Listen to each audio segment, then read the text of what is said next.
Hello guys, এখন আমরা আছি মনপুরার উদ্দেশ্যে সুলিশ ঘাটে। আচ্ছা, আমরা এক নজরে দেখে আসি সুলিশ ঘাটে কি কি রয়েছে, চলুন দেখে আসি। হ্যালো গাইস, এখন দেখতে পাচ্ছেন যে আমরা আছি সুলিশ ঘাটে। আমি আসলে আমি অনেকদিন ধরে যাবো ভাবছি যে মনপুরার যে সৌন্দর্য, অপরময় সৌন্দর্য, এটা উপভোগ করার জন্য।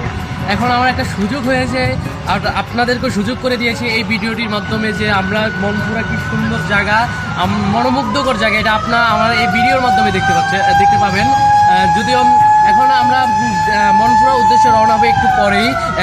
আমরা যাব ট্রলারে যাব।